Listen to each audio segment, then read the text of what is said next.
Yeah, someone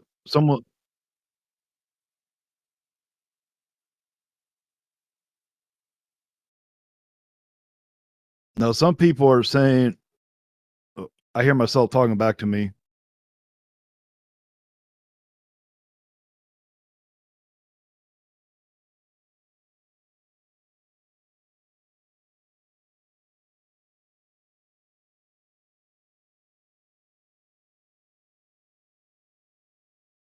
Yeah, but I hear myself talking back to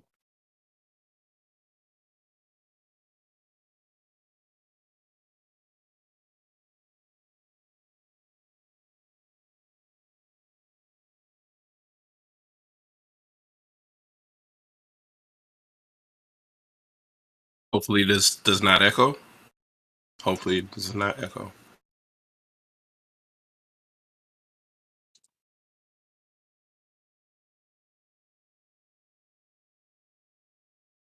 oh, I hear myself talking.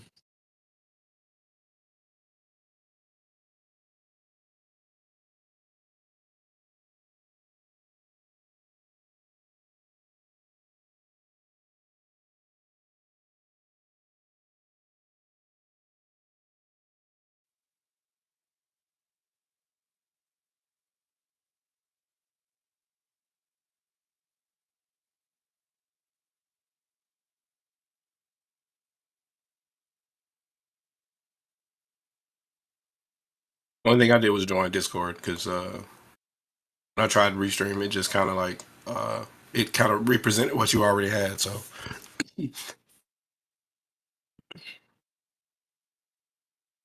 Primey, calm down.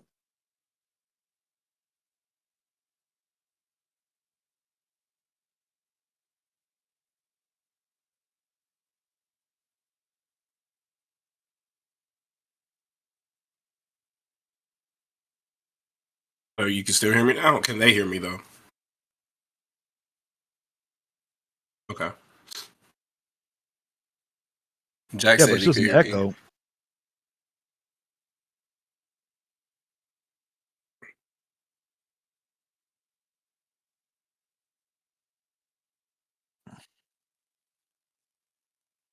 That's strange.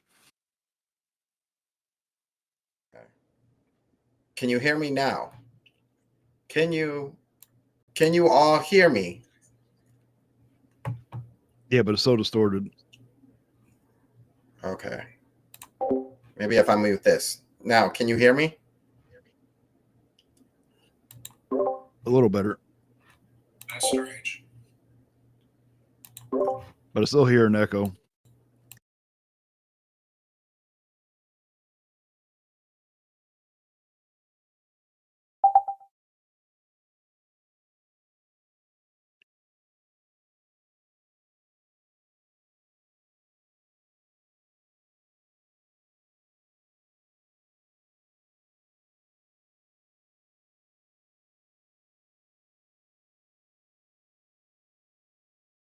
If any of you guys are talking, I can't hear you.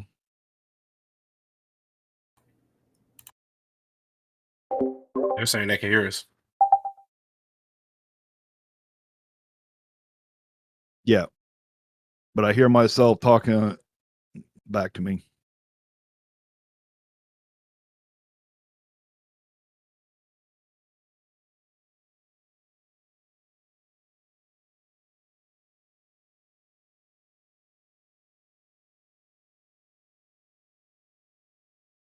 What was the issue?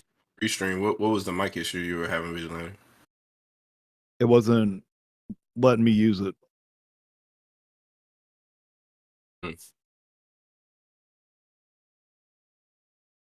Technical issues. It happens.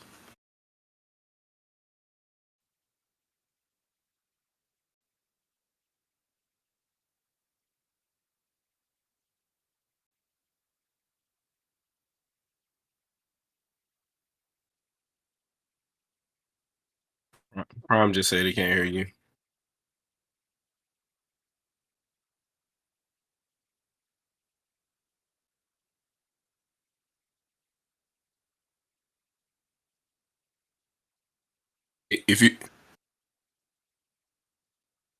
If If you can hear Sandstorm, type 1 in the chat.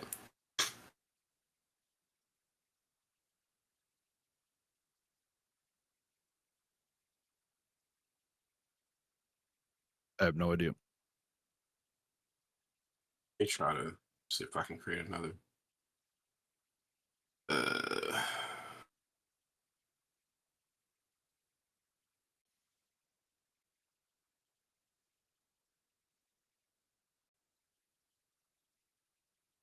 Mic check. Okay. Can you hear me?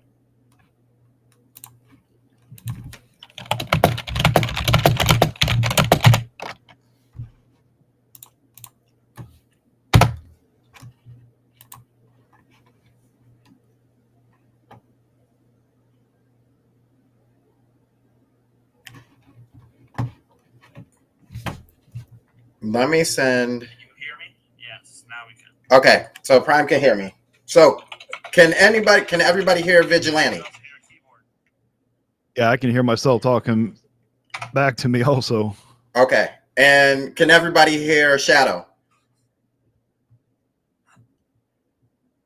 I think he switched his microphone to like his like laptop. Let me microphone. send. Can you hear me? Yes. Now we can. Okay. So Shadow. I hear you in another screen. Yep. Okay, cool. Yep. Okay, so everybody hears everybody. We've been heard now. All right, we're starting this all the way over. We're starting back at 5 minutes. We'll see you in 5 minutes. I'm just kidding. We're not. What's up, everybody? Thank you for coming through, and thank you for sitting with us through all the technical difficulties. We are finally in here. Hooray, hooray, hooray. All right, y'all know what time it is. This is the matchup. We've been waiting all week since last week for this. Huge. I want to first say thank you to both Vigilante and Shadow Fox for coming through and doing this. This is going to be an absolute great time. Before we get into it, we have to read off the rules. I know everybody doesn't have Twitter, so they won't be able to know exactly what's going on with the rules. So, first things first. Rule number 1. No personal attacks, including but not limited to swearing or discussing one's family or lifestyle. Rule number 2. Allow the other to speak without interruption. We want to hear each competitor be heard and understood. Rule number 3. The links will be allowed. Now that we have technical difficulties, I don't know how that's going to fare out. So if you have links, you're more than welcome to throw them out if you're able to. If not, that's okay. And should be presented to the audience so they can view and understand where and what the individual is talking about. Rule number 4, there will be no time limit for each round, but there will be a total of 5 rounds for each subject. After both subjects are done, there will be a Q&A session, possibly 10 questions. That's where we're going to put it at the max. So if any of you guys have questions for our 2 debaters, make sure that you throw those questions out towards the end so we don't have to scroll all the way up because there is a lot of people watching. We want to kind of hone down on where the questions are coming from. Rule number 5. A poll will be placed early in the video so viewers can vote for the person that they side with. There will be 2 polls, one for YouTube, which is on the Sandstorm Rebirth channel that will go up. It looks like Prime also has one for his channel as well. If you want to vote, I will check over there as well. And one for Twitter as well. At the end, we will announce the polls. And those are the rules. The last little part's not important. So with that being said, we have our 2 competitors here, starting off with the first person, Angry Vigilante. How you doing, man? I'm doing very good. Just to let you guys know, I got to take my headset off when I start talking or I'm going to hear myself talk back to me. But I'm doing pretty good. I'm the Angry Vigilante. I do salt content on Salty Fanboys on YouTube. Fair. Thank you, Prime. Yeah, I appreciate that. Good luck. Prime is low-key mentoring me. And then we got my guy from the Winging It podcast, Shadow Fox Infinite. How you doing, man? I stepped in the game all the way back from the end of days. You know who it is. All right. So this one is going to be a fight for the ages. No low blows. No biting of the ears. We want a nice, clean fight, gentlemen. Is that understood? Yep. Clear. All right. I am going to flip a coin here. We do have two topics. We're going to flip a coin to see who goes first. Vigilante, since you are the newest guest, will allow you to pick heads or tails. Tails. All right, and it came up. That's an ugly piece, but it came up heads. Shadow, would you like to go first or second? I'll go second still. All right. So our first topic of the night is going to be a very good one. It is the Switch 2 a 10th generation console?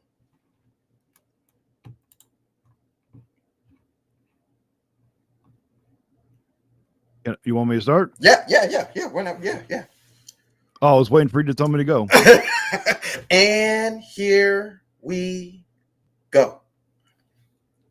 All right, yeah. So I believe that the Switch 2 feels like a Switch Pro over an actual Switch 2 because after you open the box up, it looks very similar to a Switch 1. The packaging is very similar to a Switch 1.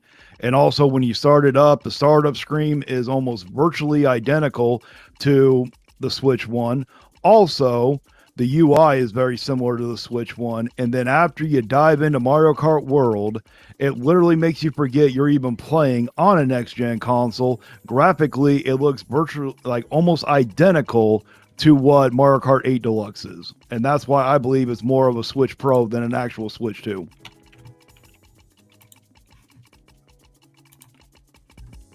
All right. I passed my turn. Shadow? Okay. So am I gonna talk about it? I guess I just need to get my piece out first, and then we'll do the back and forth, I guess, right? Let me do my thing first, Sure. I guess. Yeah. Okay. Your intro? Yeah. All right. Just standard definitions, right? So Merriam-Webster talks about what generations are, and they're defined by succession and time. So when there's a new product, whatever that new product is the next generation of that product. Whether it's from the same vendor or another vendor, they compete together for that time period. And once that time period elapses, another generation is started as soon as another competitor comes out with a newer product. There's a supersonic jet, the next generation of a supersonic jet, they don't just magically start making two of the same type of jet. It's a next generation of that same jet. And they don't wait on another person to say, hey, look, I'm making another generation of this jet. Whoever the other vendor is, they make their next generation of it, and then the other person makes their next generation of it. The same thing with cars. Every other product there is known to man. So we could leave the logical part and leave the how can I say this, the textbook definition of it, and still start talking about some of the things that are known colloquially within gaming, right? So you talk about console generations. Nintendo is allowed to start them. This is really weird and it bothers people for some reason, but Wii U started the 8th generation. There's still people that don't want to concede that. Switch, therefore, started the 9th generation. And the reason it started the 9th generation is because it was the successor to Wii U. And Nintendo didn't release two 8th generation consoles. They specifically said that NX was the successor to Wii U. Not 3DS, not anything else. It was the welcome to the next generation of Nintendo. This is NX. That became the Nintendo Switch. That started the 9th generation. Sony and Microsoft came a little bit late after that in 2020 for all kinds of reasons, for money and stuff going all the way back to the 7th generation. But obviously they had to start extended generations for some reason. Nintendo didn't have to do that. So now they've had their longest generation with the Switch, and obviously a successor, Switch 2 or whatever it's going to be named, is that next generation platform. The successor to a 9th generation platform is a 10th generation platform. I know it sounds weird, and Nintendo can't start generations, but they did 3 times in a row. Wii U, Switch, and Switch 2. Sony and Microsoft were late to the generation in 2020, and they're going to be late now in 2026 and 2027 in the 10th generation.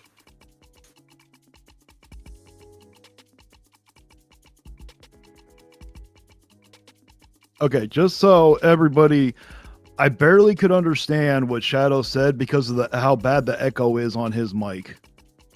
Okay. Is there any way, Sandstorm, that you can give me like a recap of what he said?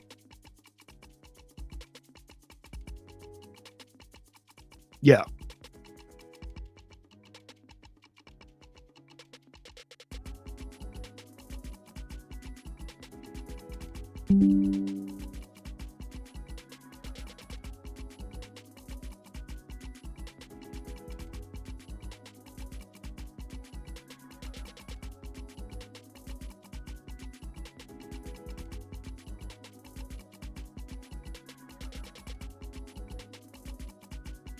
Okay. Yeah, I talked about the textbook definition too, but that was a little bit different. Succession in time. Okay.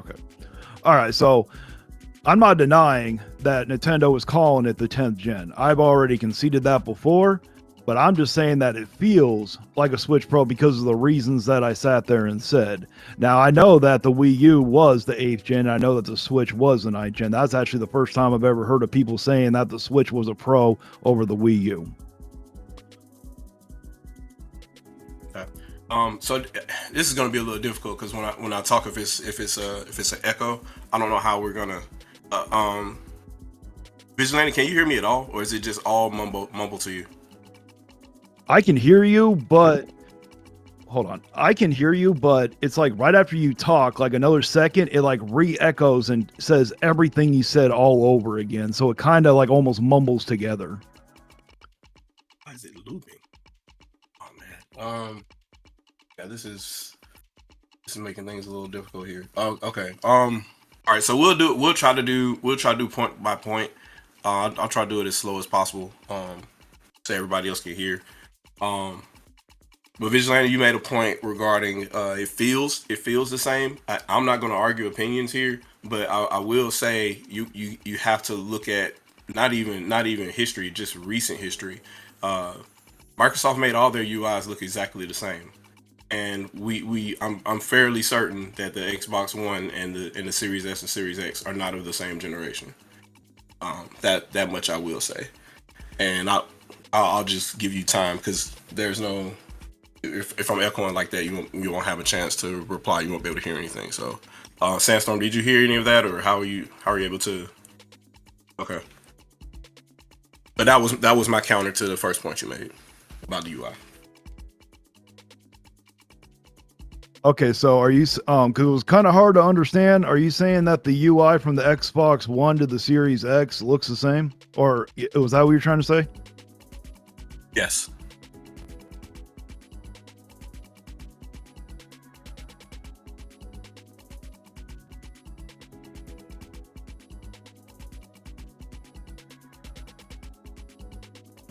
Yeah, well, I've never played an Xbox One, Xbox Series X. I'm a PlayStation and Nintendo person, but from what I remember, both of the Xbox One and the Xbox Series X actually does visually look different. You can tell one is different than the other when it comes to a console. Yeah, that might have been true. That might have been true in 2013, but right before the Series S and the Series X launched, Microsoft revamped the UI again for the Xbox One. They're almost identical. Yes, I'm talking about when you visually look at the consoles, though. They look completely different. You can tell one is different than the other. Maybe the UI might be the same, but it does. Okay, I get what you're saying. You're saying the shell looks different. The actual console that you're holding. Okay. Yeah. I mean, okay. I'm not going to disagree with that. It's just, I mean, the Switch looks like a very much bigger Switch, but okay. Slightly bigger.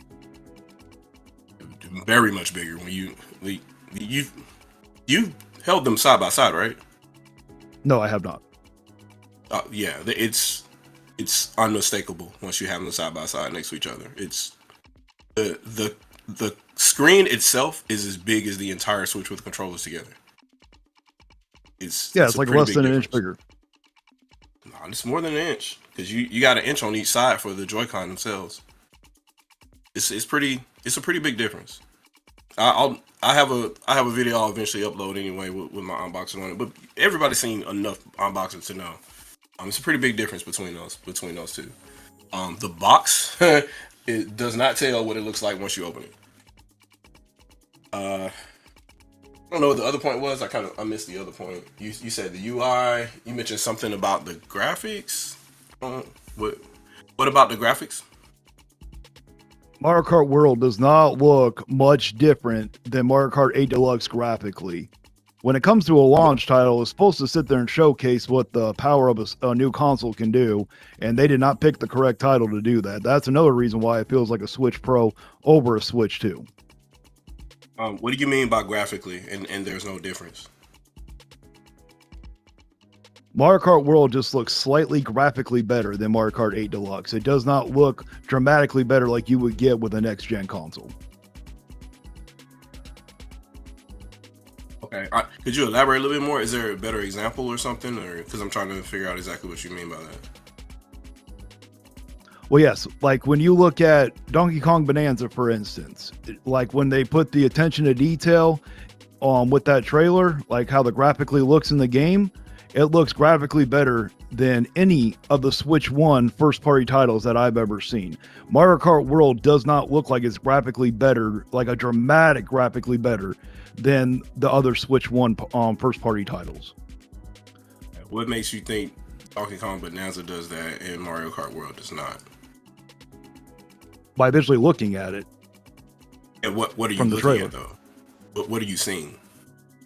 The detail in the fur, the detail in the eyes, the detail in the surrounding, it just looks graphically detailed better than Mario Kart World. So this is more of an aesthetic thing too. So you think that there's more detail there based on what you're seeing there, I guess animation and things like that? Yeah, according to the Direct. Okay. How much attention did you pay to the Mario Kart World footage that is available right now? Well, I played Mario Kart World. Okay. And you've played Mario Kart 8 and 8 Deluxe, I'm going to assume as well, right? Yeah. Okay. Have you seen the difference in animation and physics and stuff like that that's happening just on the carts alone? I don't think that's that much of a difference. Well, you might want to look because there's a dramatic difference. The weight distribution, everything, how the light refracts off of the objects, all of that stuff has been overhauled. If you actually look at the difference between that and Mario Kart 8 side by side, it's a 9-day difference. And there's side by sides out there. You can look at them. It's pretty drastic. And the big thing would be, it's all open world.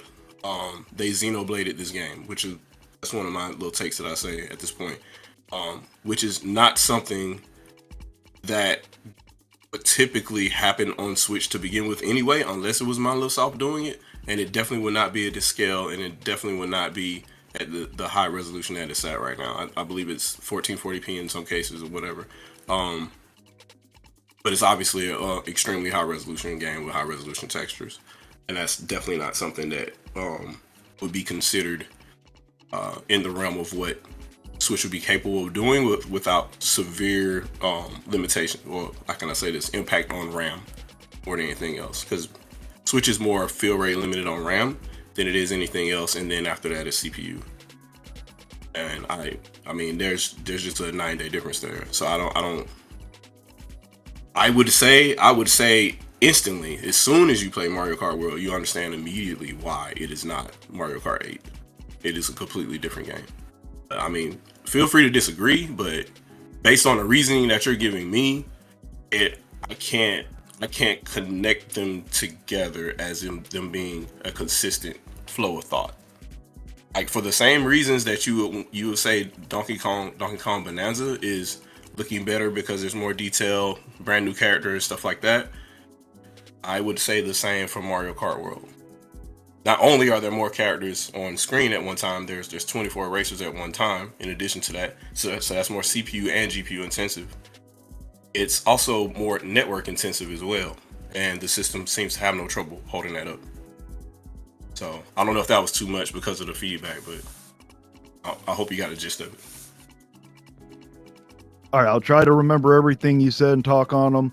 Now, I still disagree. I don't look at Mario Kart World and look at Mario Kart 8 because I've sit there and seen them side by side, like on YouTube, and I see a little bit of a graphical difference with Mario Kart World, but not enough to justify a new console. It doesn't look like it's next gen to me.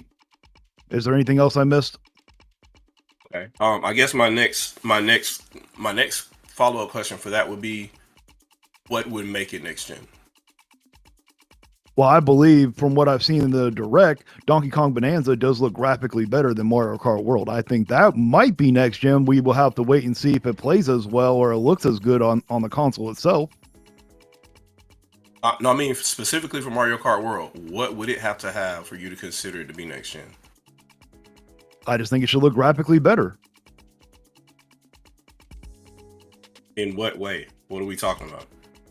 Visuals. It does not visually look graphically better.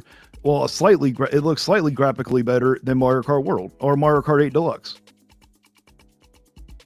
No, I'm not trying to be confrontational. I'm really trying to understand what you're saying now. This isn't me trying to go at you. I'm really trying to understand what you mean, because you're just like nebulously saying graphics and you're just nebulously saying the way that it looks. And I'm like, you got to give some detail here. What exactly are we talking about? Is it lighting? Is it the resolution of the textures? Is it shadow volumes? What are we talking about that needs to happen to make Mario Kart World appear more next gen to you? That's kind of what I'm getting at. I keep saying, when you sit there and look at the graphics on the PS4 and then you go to the PS5 graphics look better than the PS4 to me, and it looks like better than just slightly better to me. When I look at Mario Kart World graphically, it just doesn't look that much better than what Mario Kart 8 Deluxe looks. I think I keep getting hung up on you using graphically because you're making a tangible claim but using an intangible term. You get what I mean? So if I say that something is valued more than the other, I have the math to pan that out. You're just saying graphically, and for all I know, that could just be your opinion and just say, hey, it just looks better to me. But we're not seeing. Well, yeah, of course it is. I mean, I could say that about a PlayStation 5 game looking weaker than a Switch 2 game. That's not. That serves no substance at that point. That's just really just my opinion and what art style I like the most. You get what I'm saying there? Well, sure. This is completely my opinion. I can't prove. There's no way I can factually prove if it's a Switch 2 or if it's a Switch Pro. Well, you can technically prove it because Nintendo sits there and says that it's a Switch 2. This is purely my opinion here. Yes, I'm asking what you're basing your opinion on. When you say graphically, what are you basing that on other than just I feel? Is there something that you see at all in particular that you can describe, or is it just a gut feeling? Well, it's what I see. When I sit there and saw from PS4 to the PS5, the graphics were better compared to the PS4. When I sit there and see Mario Kart World to Mario Kart 8, to me, it does not look graphically that much better than Mario Kart 8 Deluxe. So we're obviously going to be at an impasse on this because there's no way to even really have a discussion regarding that. Because I could just say that this is the best looking game that I've ever seen in my life, and the PS6 could drop tomorrow, and I'm going to say that looks last gen because Mario Kart World looks better than it, in my opinion. It's just kind of, I don't know. That's kind of disingenuous to me because I think you understand where I'm going with this. It's not. You have to be able to tie it to some type of internal value that you have to say why it looks the way that it does. It's not just, hey, this is the PS4 and the PS5 looks way better. There's a reason why. There's stuff that you see. There's global illumination. There's more details on textures. there's more details in character models, claw physics, things like that you saw to make that determination. And you're not really saying that. And that's where I'm kind of drawing the line here. So I don't know, but I would just say this specifically based on the graphics that you're saying right there, we'll table that. As far as the console being 10th generation or not, there's really no debate on that. You know physically what Nintendo has said, so it is a 10th generation console, and Nintendo can start generations 3 in a row apparently. Okay, I've never denied that the other two weren't a generation. So, I mean, this was supposed to be like a peer opinion. You know, I didn't pick the topics, so I thought this was supposed to be an opinion debate. Yeah, I mean that's fine, but I will never argue an opinion. I guess that's the other thing too. If you just say, "Hey, look, that's just how I feel," I would be wrong in trying to engage that because I'm not going to persuade you to feel differently. My goal is to talk about the facts and make sure there's no misconceptions going along here. And if that's how you feel, if you just look at that and you just say, "Hey, I feel like it's not next generation," and there's no way in the world that you're describing that, then I think I understand. I think I understand a lot of your channel now. I think I understand a lot of it. So I'm just gonna disagree on that off of that, because there's no way I can't disprove how you feel. That's not gonna happen. Yeah, you know, I do completely agree that you really can't disprove an opinion like that, you know, but no one can sit there and prove. I've never seen any facts that actually prove that it's a Switch Pro and not a Switch 2. When people are sitting there saying that it feels like a Switch Pro, it's pure opinion, it's pure feeling here. Yeah. I mean, and factually speaking, it would be the next generation platform. Typically, Nintendo doesn't do pros anyway. This is something that mainstream media, gaming press, and stuff like that have been trying to will into existence, and it never really happened. I know. I think Nintendo Prime is probably listening right now. I know for a while, him and a couple other more popular YouTubers they really think that Switch Pro was a thing. I think at some point there was a development kit that was training people to get ready, but it wasn't for a Switch Pro. Nintendo was always aiming for the next generation, because this is, for them to do hardware like that, it takes them a long time to work with NVIDIA to get SoCs and stuff like that cut up. So this is going all the way back to 2021, maybe 2020, back when the deal was officially announced behind the scenes. So this has been in ink for a long time. So I don't know. That's neither here nor there. But so did you have another counterpoint for the first topic? Because I think the only other reason that I had that we know Switch is bringing the 10th generation in is because of how generations have been molded since the 7th generation and Wii and Xbox 360 and PS3 having to go back and copy what we did. So that kind of extended their generations. And that kind of bled over into the 8th generation and 9th generation and extended those generations as well for Sony and Microsoft. Nintendo didn't have to do such a thing, so they stuck to their 4 to 6 years, and here we are. So I don't know. Did you have anything to counter that, or is there any, or you're agreeing with that, right? Can Sandstorm repeat the talking points, because it was very hard to understand you, Shadow? Okay. You heard what I said, right? That last part, Sandstorm. Run it by me one more time. So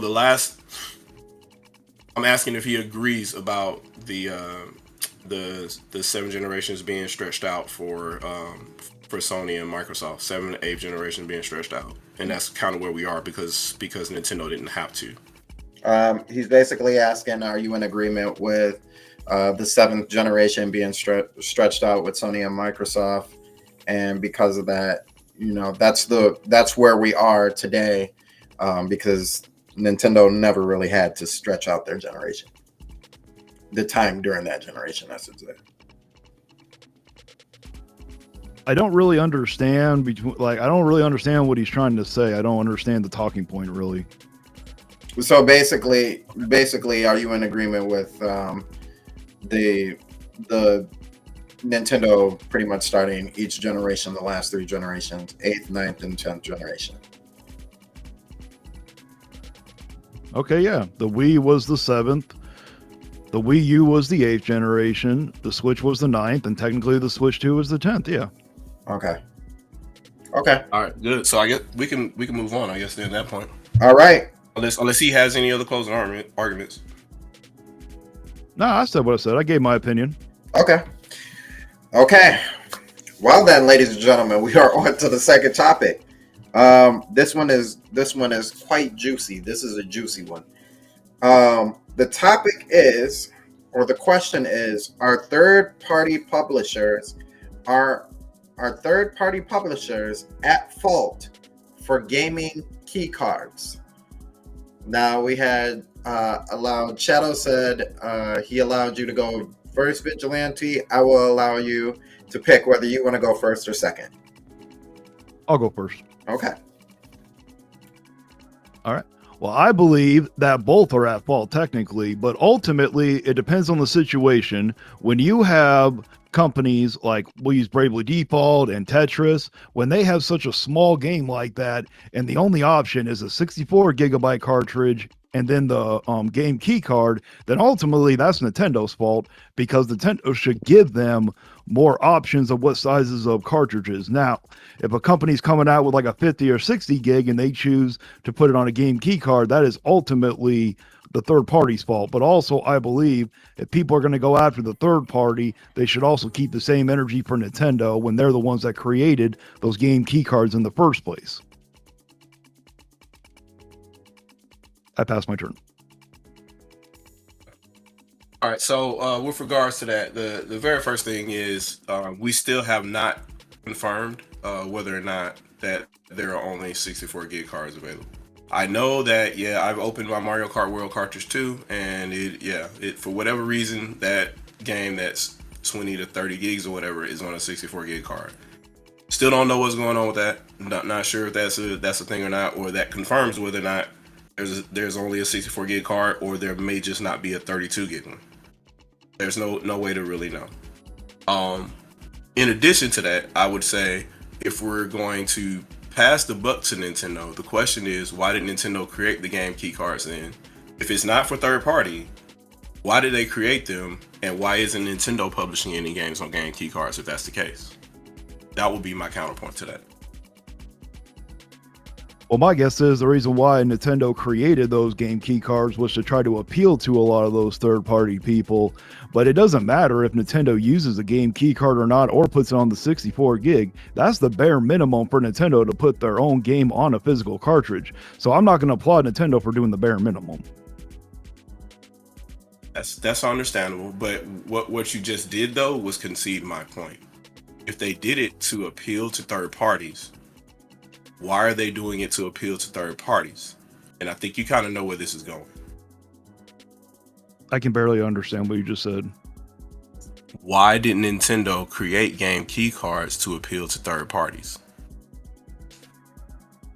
I already said that they gave it to them to try to make them happy, but they didn't have to. They could have said no. Why would that make them happy? Let's continue. Oh, because the third parties want to be cheap and put them on those game key cards. Boom. So here we Okay. sit. This is the origin of the problem. Right? So Nintendo is at fault for a problem that originates with who? Say I again? just want everybody to say it out loud if they can. It's third party. I can Nintendo barely didn't create this understand what you problem. just said. Nintendo did not create the problem. Sandstorm, you can repeat it for me again. Nintendo did not create the problem. It was third party that created the problem. Well, technically, Nintendo created the problem because they're the ones that create. Regardless whether the third party wanted them or not, Nintendo had the ultimate say when it came to those game key cards. They could have said no.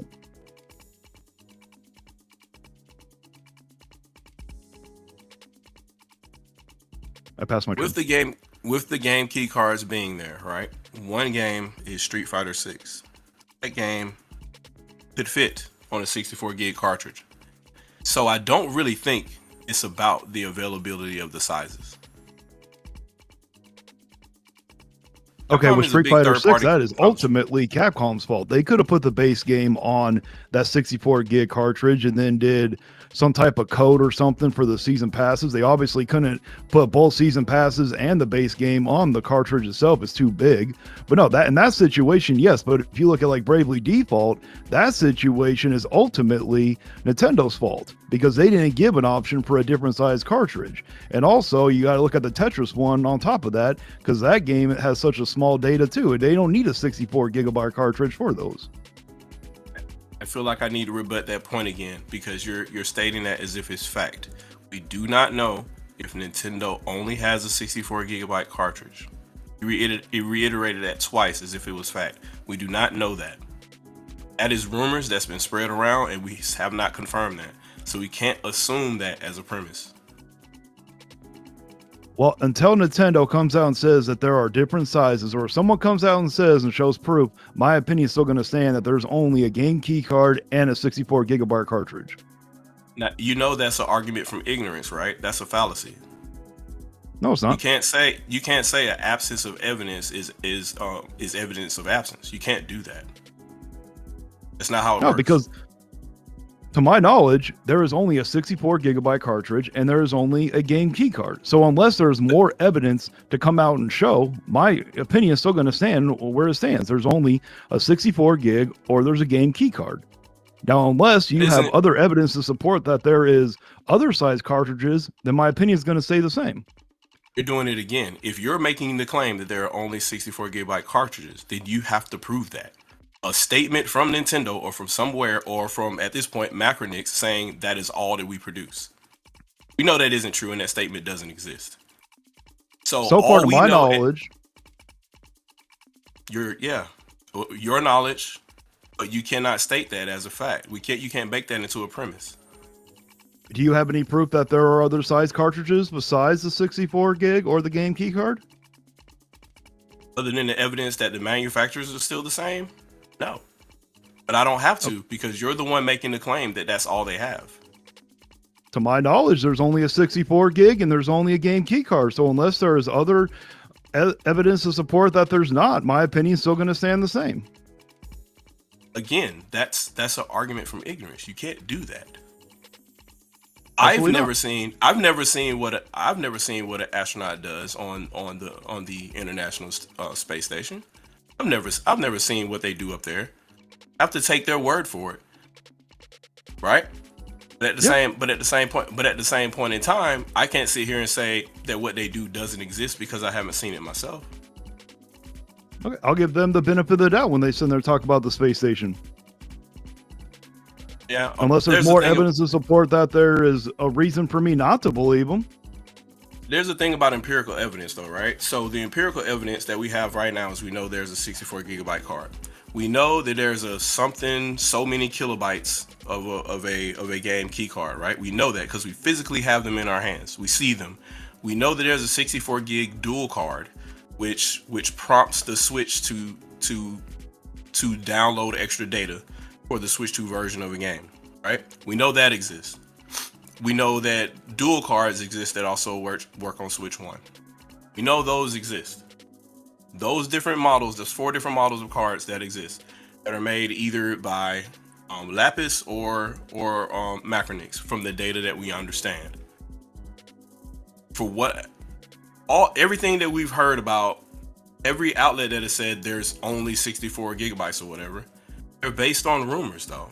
None of it has been confirmed. Nobody's talked to a manufacturer about it. And it definitely isn't from somebody looking at, I don't know, a run of cards and saying that's all they have. That hasn't happened. But you can clearly look and see what a 64 gigabyte card looks like if you open one up. So we can't just go by a rumor and then say, well, that's my knowledge and therefore I'm just going to say this is the problem. So I really, that's your opinion. That's fine. But you can't empirically embed that in a statement.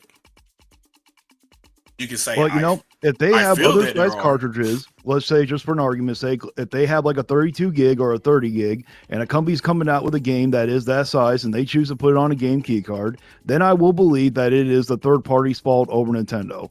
But there is no proof at all that there are other size cartridges other than a 64 gig or a game key card. To our knowledge, we know that there is a 64 gigabyte and a game key card. If there are other size cartridges, then Nintendo needs to come out and say it. Okay, I hear you on that. But please understand that that's still a fallacy though. For the Not at all. reason I suggested. Just because you don't have the information doesn't mean that what you're saying is true. I'm basing my As soon as opinion based upon the information at hand. And that's fine, but just know that isn't reality though. Because if Nintendo comes out with that information, then yeah, you'll concede and say whatever. But the entire time, that premise was false. You just waited until Nintendo proved you wrong. My opinions are willing to change based upon new information coming forward. If I turned out I was wrong, I'm not afraid to admit it. Okay, that's fine. I'm just telling you that is a logical fallacy based on that though. That you can't make that leap because you have a lack of information. That's exactly what happened with Digital Foundry when they were assuming things didn't have DLSS until they were proven wrong, which is I don't know about crazy to think Digital because Foundry. I don't know either. That's a whole nother story, a whole different conversation. I'm gonna keep it on the line here. So, but that's my whole sticker was about the 64 gigabyte card thing.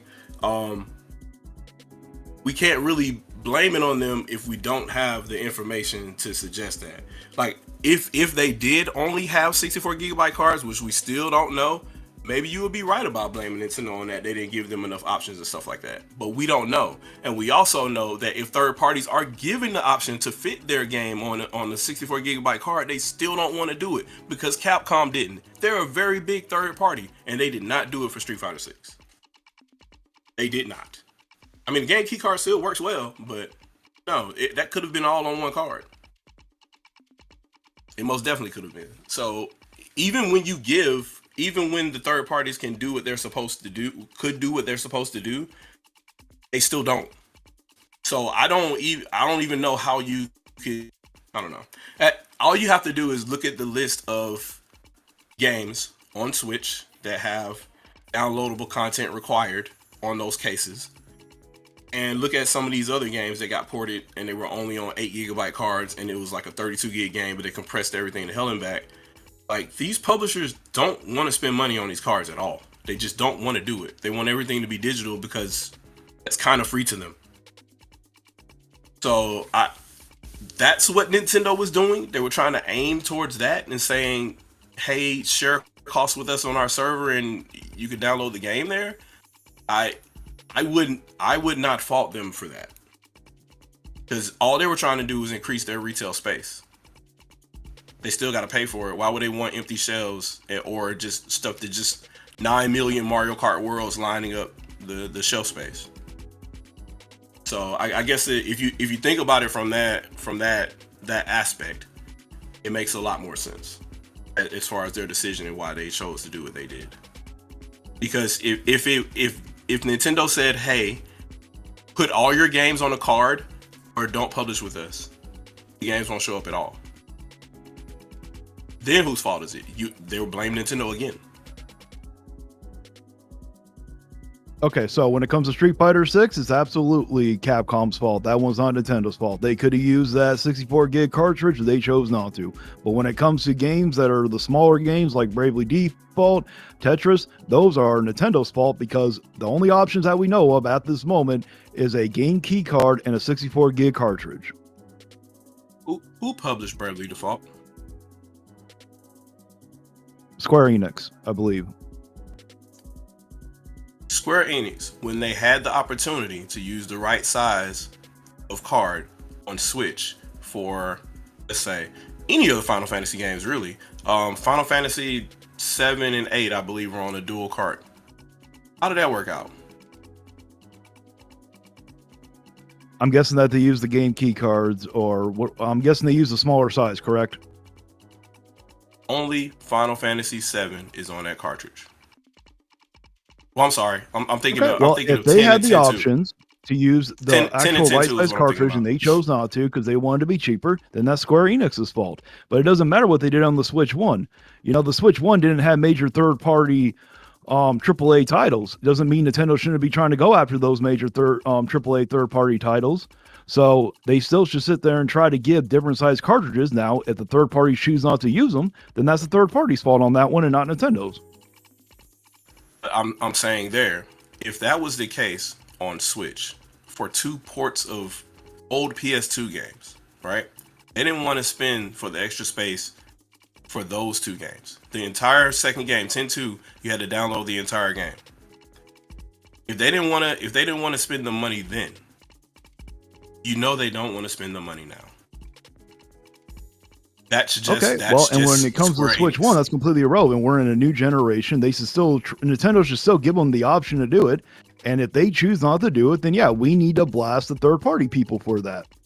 But right now, I'm just saying, as of my knowledge, I'm saying Nintendo only has 2 options at the moment, so Nintendo's going to get some fault for it. we don't know if they only have 2 options. You're doing that again. We don't know. And I would say at this point, I would not be surprised if Nintendo did have options to say like a 4 to 16 gigabyte cartridge. Square Enix probably still would have done what they did. And if that is true, I will blame Square Enix for that one. But the whole thing is, we still really don't know. So you can't really, That's without all the Nintendo's data, fault 'cause then. we don't know if it's Nintendo's fault. Because the reason that you're using to blame them, we don't have all the information for that yet. If that whole Nintendo fallacy thing I was chooses talking about to before. not tell us that there are other size cartridges, then that is Nintendo's fault. Why would Nintendo have to tell you? That's between them and the publishing partner. The publishing partner knows, but they're signed under NDA. So we have no idea what's really going on. Well, it doesn't matter that we know, because with the Switch 1, we knew that there were different size cartridges on the Switch 1. So why did we know with the Switch 1? With the Switch 2, you know, if they're going to have different size cartridges and they don't tell us, of course we're going to blame Nintendo if they only give them 2 options to our knowledge at this moment. But like I keep saying, if there are did Nintendo different ever size state- cartridges and Nintendo comes out and says it, or there's proof to back it up, I will change my opinion on it. When did Nintendo ever state what size the cartridges were on Switch 1? It was stated that there were 64 gig cartridges and game key cards. That's pretty common knowledge. They never did 64 gig. 32 was the highest. Say again? And 32 was the highest. And they Yeah, didn't no, state 32 that. size. Nintendo never stated that. Okay. Gaming Press stated that. Okay, but did it make it untrue? Was there a 32 gigabyte cartridge? 32 gigabyte Yes, cartridge? there was. And Macronix made a statement after the game was published. It was Witcher 3 and there was another game. It was a Dragon Quest game. So we got it from the actual manufacturer that makes the cards for Nintendo. As of Okay, right now, well- we've heard nothing. And that was only for one size. There's about 7 different sizes of Switch cards. Nobody confirmed 1 gig, 2 gig. Nintendo never made statements about this. 4 gig, 8 gig, 16. Nintendo never made statements about that. Well, when it comes So to why the do they Switch need to make 2, a statement now? we don't know of any other size cartridges. No one's came out and said it. To our knowledge, there's only a 64 gig and a game key card. So unless there is other or information that comes out, my opinion will stay the same when it comes to the 64 gig and it comes down to the game key card. If companies have too small of a game to put on a 64 gig and they choose a game key card, that is ultimately Nintendo's fault. How would you even know? You didn't know during Switch. I just told you how they gave the information for the 32 gig card. I could be a little bit wrong on that detail, but I'm pretty sure Nintendo didn't make that announcement. Macronix did, and the actual publisher that did the 32 gig game. I know CD Projekt Red talked about it at one point during their postmortem, but Nintendo never came out with that information. So, and they really didn't come out with what's here now. That's people opening their own carts and telling you what's inside of them. So Nintendo doesn't have to announce anything. And they're I'll not give you going the to. benefit of the doubt that you were correct about the whole Switch 1 part, because I don't know who gave out the information either. But we know that right now, when it comes to the Switch 2, there are 2 different cartridges at this very moment. If there are other sizes, then if there's more information that comes out, I will change my opinion. I will sit there and say that it's the third party's fault and not Nintendo's. But as of right now, we only know of 2 sizes at this very moment. And so why would you blame Nintendo on that with the absence of evidence? Yeah, that's Well, it's not my fault if there's absence of evidence. No evidence has been permitted so far. Okay, so the default is to blame Nintendo. Like the entire reason we're talking about this right now. There's only 2 options out there, and you have a small game like Tetris that is too small for a 64 gig, and if there's only 2 options, then the game and they choose a game key card, that is Nintendo's fault for not giving them another option. But you said if. So if. But we can't prove if. You can't prove that there's other size cartridges. That's an argument from ignorance. You're making the claim, you are solidly making the claim that there's only 2 sizes of cards right now. We do not have definitive information that is true. And you're using that to base who should be blamed right now.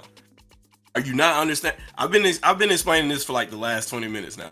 You're not understanding the leap there? I understand you clearly, but you can't get to B without resolving A first. At this very moment, to our knowledge, there's only 2 size cartridges. Okay. And therefore, you can't jump to your conclusion because you don't have enough information to say that it's Nintendo's fault. Of course I can jump to my conclusion. It's my opinion. Okay. So your opinion is lack of evidence is evidence of absence. If there's lack of evidence, then that's who's ever fault for not saying it. No one's came out and said that there were other size cartridges. If it's not in your face, there's only been 2 so far. I just told you Nintendo never announced any of the card sizes for the original Switch. I really just told you. No matter. But we know there are like 7. At this very moment, there's only 2 cartridges at this very moment that have been announced. We only know of the 64 gig and the game key card. Nobody announced those either. Nintendo just told you what the game key cards were. They didn't tell you what size the ROM was on the inside, whatever the little bootloader thing is. They never told you that. They never gave you any specifications on that. Well, I don't know what size the game key card is exactly. Obviously, it has to be smaller than the Tetris game because they're put it on there, or they're supposed to. I'm saying there was no formal announcement on any of that. So there's nothing to really base it on. And there wasn't a formal announcement of any of the cards for the Switch 1 either. Well, we know that there's a 64 gig, and we know that there's a game key card. If there are in-between sizes, that information is missing. None of us know about it. Who is we? Say again? Who is we? When I say we, I'm saying all of us. It is very common knowledge there's a 64 gig cartridge and a game key card. Cyberpunk or CD Projekt Red said they put their game on a 64 gig cartridge. So did Nintendo make that statement or CD Projekt Red made that statement? Well, if unless there's more information to support that CD Projekt Red was wrong, to our knowledge, there is only a 64 gig and a game key card. I don't think you know where I'm going here. I'm not saying that to say that CD Projekt Red is wrong. They confirmed the size of the 32 gigabyte card for The Witcher 3 on Switch 1. What I'm saying is Nintendo never announced those sizes at all. Okay, well, I can't do nothing with a maybe here. You're sitting there saying that there might be other sizes. There's no proof to back it up. I am saying that the information that you're baking in as a premise in your statement to come up with the opinion that you have is your opinion in the first place. That's all. That's all I'm saying. It's not based on any. I'm sorry. My opinion still stands. There, according to my knowledge, there's only a 64 gig and a game key card. If the game is big enough for the 64 gig and they choose not to, then it is the third party.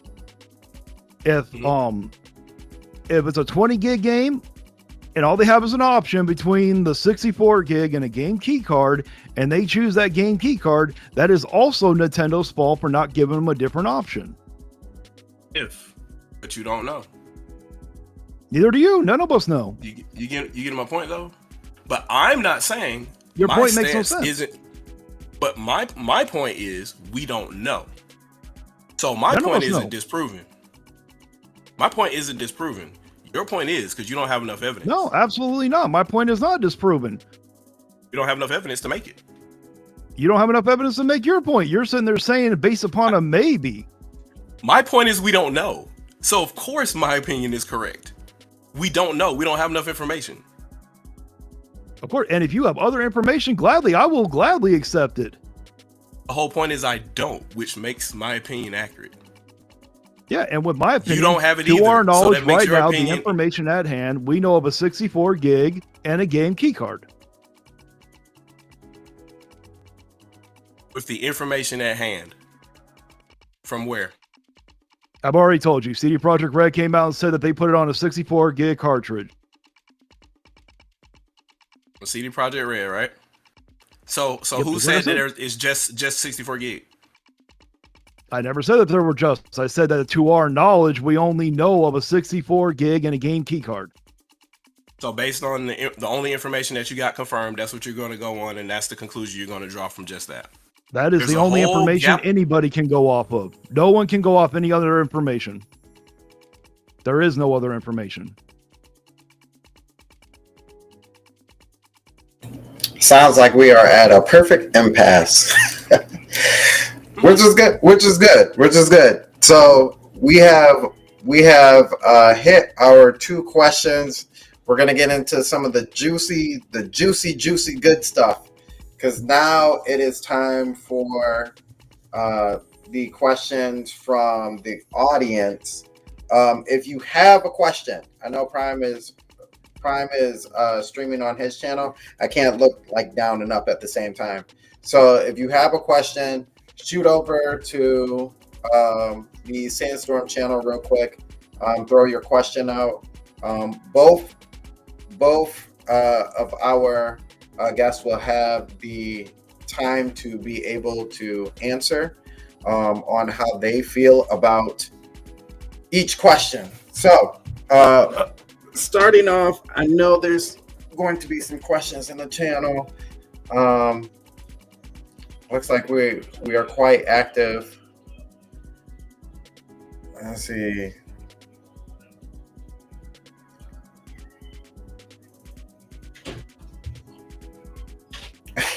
Still echoing to anybody else, or is it just Vigilante? I haven't heard an echo from either one of you guys.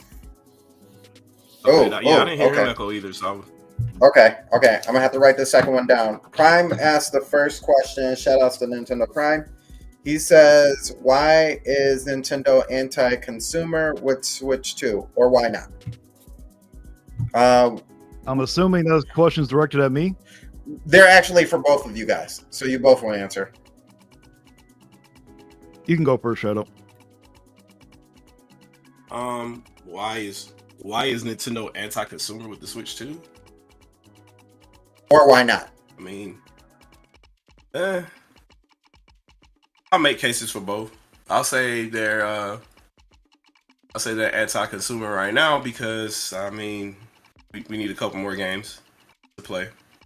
That'll be nice, but they're coming soon. There's a couple coming through.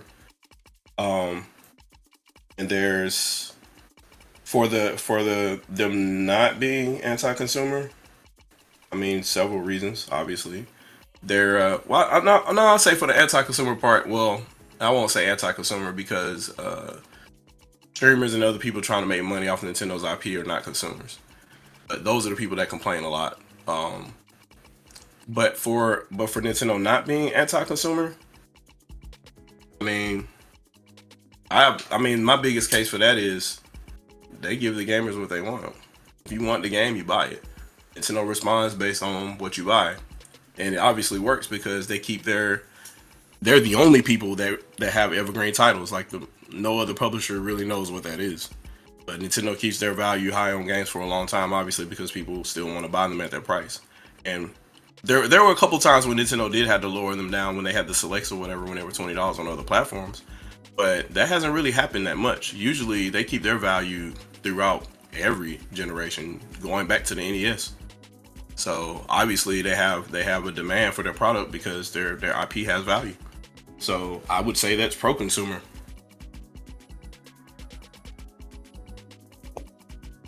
Are you done? Yes, sir. All right, I will say that Nintendo is anti-consumer because they're overcharging games like Mario Kart World. And instead of giving you a pack-in title that's a tech demo for your console, they're sitting here overcharging you for that. Now, for it being not anti-consumer, I guess I would say with the Drag X Drive, they're only charging $20 instead of $40 or $50 like a bunch of us thought it was going to be. I'm done. Yeah, I will say I did think I thought Dragon Drive was going to be at least $40. That much I will say. As far as Mario Kart World being $80, how much did you pay for Mario Kart World? I didn't buy it. You didn't buy it. So what's the complaint then?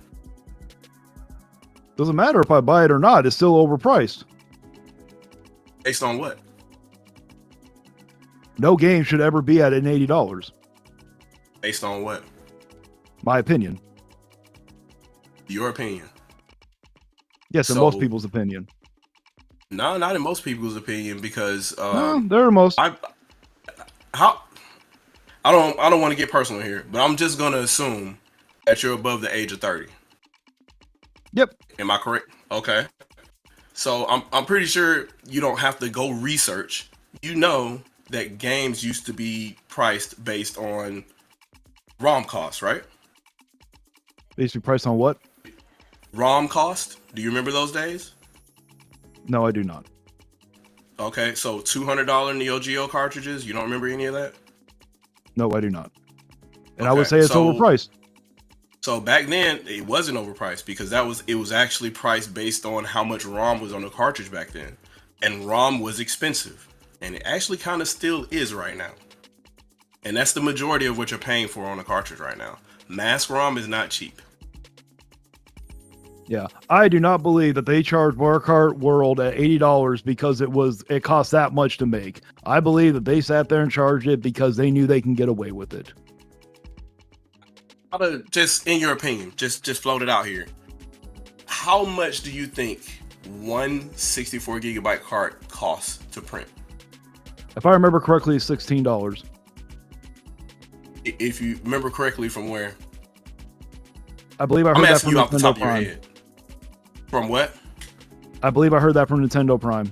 From Nintendo Prime? Yeah, okay, so anywhere between, and this is based on mass ROM prices from Macronix based on per pin, right? So if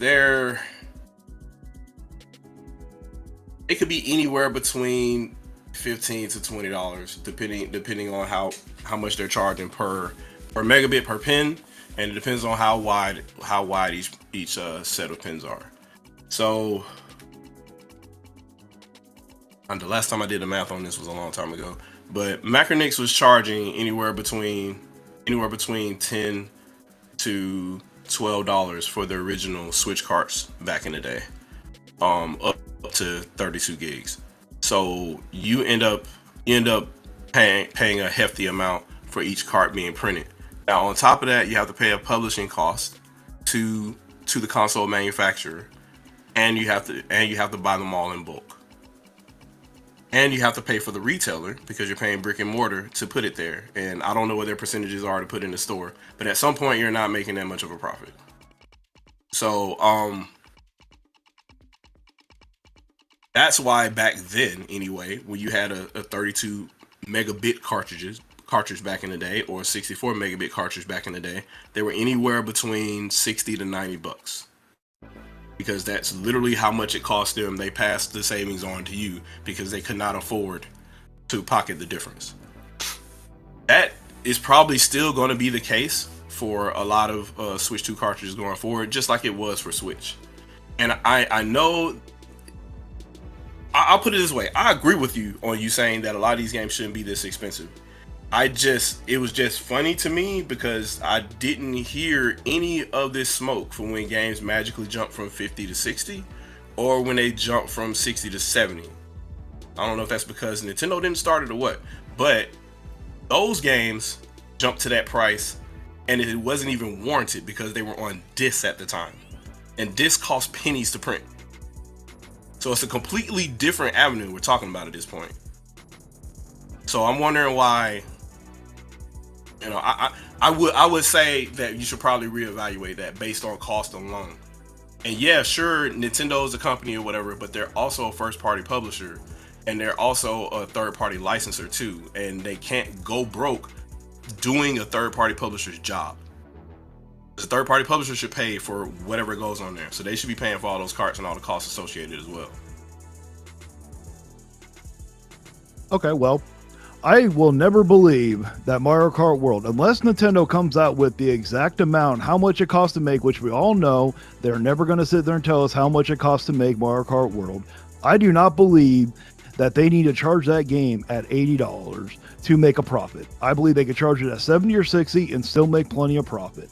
Now, when it comes to games going to 50 to 60, 70, you know, like, or 60 to 70, I didn't have a YouTube channel at that time, so I couldn't really speak about that. And I don't really remember You can when speak games about it went now. from I'm right 60 to here. 70. You can speak about it now. I'm right here. How did you feel about it? Well, I don't remember when they went from 50 to 60, but when they went from 60 to 70, there are plenty of games out right now. I don't think they should be at $70. Okay. When it first went to 70, how did you feel about it? I don't remember it. I had a Switch at the time. I was playing only on the Switch. I didn't notice that they went up to 70. Okay. Alrighty. So I would say this. For those other platforms, they didn't really have an excuse. I'm not really giving Nintendo an excuse because they're a billion-dollar company, but at the same point in time, I understand. Because they're literally producing them at cost. Sony and Microsoft are not, especially Sony, because they have a foundry to print their own Blu-rays. And you're printing 100 gigabyte Blu-rays, third parties are buying them and they're still not using the whole disc. Yeah, and when Sony decides to release a game at 80, I'm going to blast them for that too. I blasted Microsoft for doing it for Outer Worlds too. I didn't like that they're going to release that game at $80. So if Mario Kart World and you don't like that and it's $80, right? It's not just available at $80. Say again? It's not just available at $80. So isn't that a solution? Yeah, I don't care about the bundle because when you buy the bundle, the price, or not the price, but sorry, I keep hearing echoing. But when you buy the bundle, the total sale is still going to be included with the Mario Kart World if you buy it physical. So it doesn't matter. It's still going to show like how many Mario Kart World sold is going to be included together. But what do you mean? I'm saying if you bought the digital bundle, you're not buying it for $80. That's what I'm saying. Yeah, and That it's sounds really like a relevant solution. because it's still going to sit there and include the sales all together. There are going to be other companies that are going to look at Mario Kart World going forward like, oh, well, this one sold this well. That means we can raise them up to 80, which I don't think we should. Is that how you think? Is that how you think publishers do this? You know they have project management, right? They plan this out way ahead of time. They don't look at what Nintendo was doing. They've already planned what they're going to do for Switch 2. You're aware of that, right? Well, if Nintendo was the first one to ever release an $80 game in this modern time, then I'm going to blame them for it. They're the ones that first did it, and I'm going to believe that other people are going to look at that and be like, oh, well, we can also raise our games to $80 also. Because that's what's going to happen now. The Outer Worlds was already planned to be $80. That was. Do you have they any had proof that it was planned supposed to be $80 before Mario Kart World came out? Yeah, but they can't do that last minute. MSRP changes go through project management too. That is hellified scope creep. There's no way any corporation would have a team of people. Well, the project manager would definitely be fired to hell and back if they made those kind of sweeping changes last minute. So they're not looking at, look at Mario Kart World, let's change our price. That's not happening. You talking about global corporations right now. That's not how that works. That was planned months, maybe years in advance. Okay, well, unless you have any proof, because what you're sounding sounds nice, but you got no proof to back it up. All I know is that Outer Worlds 2 came out with that price, or Microsoft came That's out how with the price project of Outer management Worlds 2 happens, dude. after Nintendo did. So you can sit there and say, "Oh, well, they already had this plan." You got no proof to back it up. So you really think a company that plans projects out for years at a time, right? That's financing too. All of that. They have entire teams dedicated to this and allocating finances and funds and things like that to figure out how they're going to produce and shelve things, right? They will have to go back and tell each retailer that they pre-planned with that they're changing the SKU code and they're changing the MSRP on. They would have to go back and do all of that, and all that planning. They'll have to reverse all of that. And you're telling me that on a whim because they saw a Mario game on April the 2nd. It's completely possible that they wanted to charge it at $80, but again, we have no proof that they wanted to charge it before Nintendo did it. Now, I will perfectly agree that companies have been trying to raise price, or developers have been trying to raise prices on games for a long damn time, but unfortunately, Nintendo was the first one to do it, so Nintendo's going to get a lot of heat for it. But based on what I just said, should they get heat from it from you now that you know what I just told you? I don't care what you just said. You got no proof to back it up. Whoa, so you're not believing what I'm saying? I hear what you're saying, but you got no proof to back it up. You really think a corporation operates like that? That they'll just, oh, tonight I'm just going to copy what Nintendo's doing. I'm not a corporation. I don't know how they think. All I know is that they like to think about being greedy. That's it. Of course, they like to be greedy. The entire goal of a corporation is to incur profit. Sure, but how do they know how much profit they get if they don't plan it out? They don't know what backlash this will end up being. They have to do a whole bunch of planning and stuff to say, hey, look, if we do this or not, how much blowback are we going to get? There's entire meetings planned around things like this. Global meetings planned around stuff like this. And they can't just switch up and say we're going from 70 to 80 without some type of workshopping. That's a big change to do last minute because they saw Nintendo do something. And I don't think a month is enough. Well, I guess at this point, 8 weeks. I don't think 8 weeks is enough time for them to make that big of a change. Well, if you remember Dragon Age the Belguard, they dropped that price real quick. Dragon Age the Belguard based on what? What are you talking about? When it first came out, it was 70, and within a matter, I think it was like a month or two afterwards, it dropped the price very quick because of how terrible a game it was. But that's normal. That's not the same concept of what we're talking about here. We're talking about raising the price before launch. Doesn't matter. Yeah, it does matter. MSRP is tracked once a product is released, and they drastically drop prices all the time. You know it. You look at PS4 and Sony games all the time. By the end of the year, they're about half price. Okay, well, we're gonna just have to agree to disagree on this one. I'm against $80 games. You're perfectly fine with paying for $80 games. That's your choice. But I'm going to still continue to stand here and fight against $80 games no matter what. But there's no need for you to fight against it because you could just buy the bundle for $50. What is that? I mean, I don't care if you buy it for $50. I've already sat there and said if you buy the bundle and you buy the physical copy, it's going to go towards the total sale no matter what. Why would you buy the bundle and buy the physical copy? If you buy the bundle, you don't need a physical copy. I'm saying if you sit there and buy the bundle, and if you sit there and buy the physical copy, it's still going to count as a sale regardless for Mario Kart World. Okay, so what's the problem with that? Because it's going to show that Mario Kart World did so well at an $80 price. That's the way other companies are going to be looking at it, in my opinion. Oh, so that's what you think? Okay. Yep. So if the game, if I'm not mistaken, I believe it's even cheaper digitally too. I'm not sure here. I don't know what the official price is right now. Or let's see, what is it right now? Is it? It's not the 79.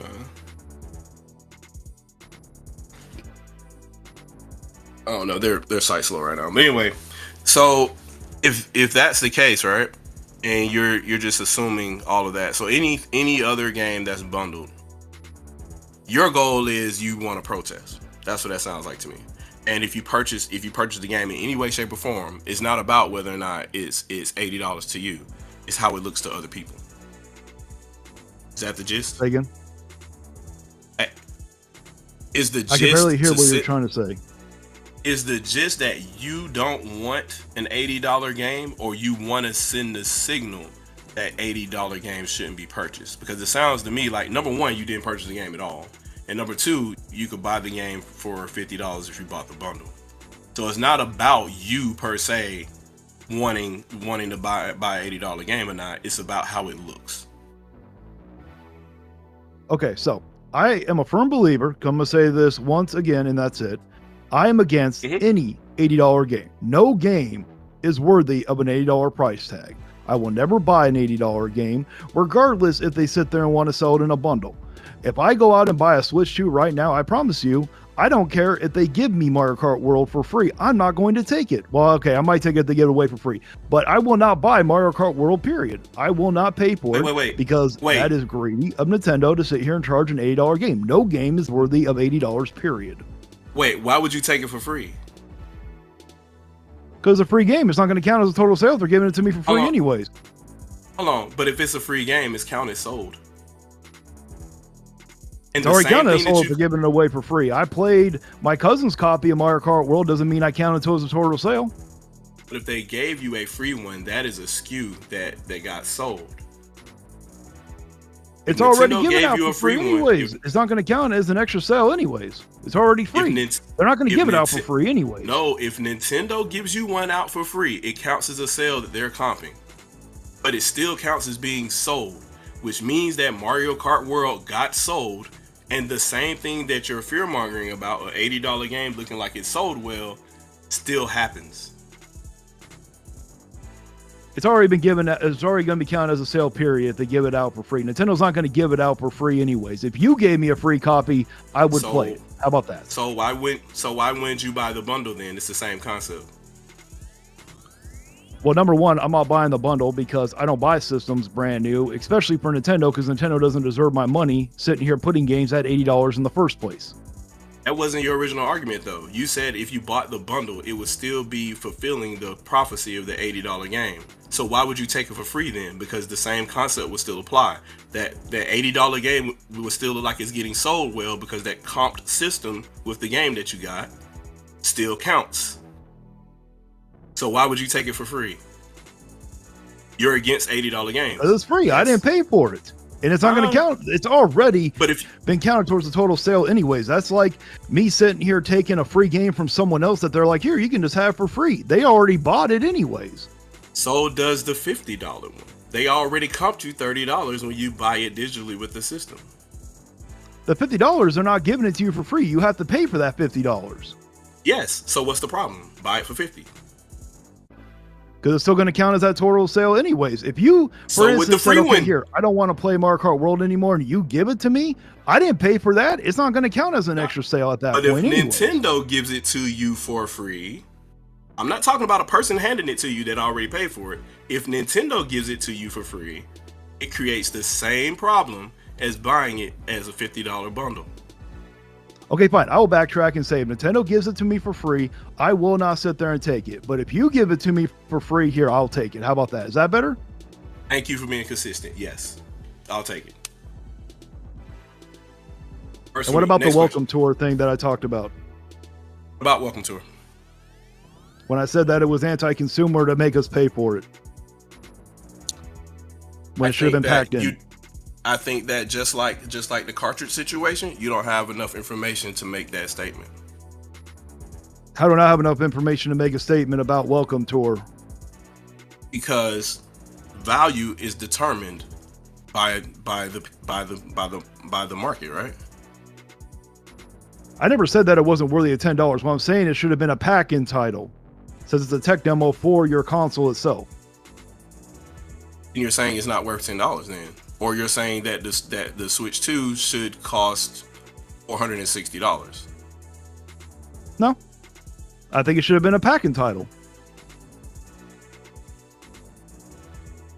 If you're saying Welcome Tour is worth $10, while at the same time saying it should have been a pack-in title, you're saying the Switch 2 should have been $460. No, they could charge $450 and give it to you as a pack-in title. It's literally a tech demo for your console. And you're saying it's not worth $10. It should have been packed in, period. If it wasn't a tech demo and it was a different type of game, sure.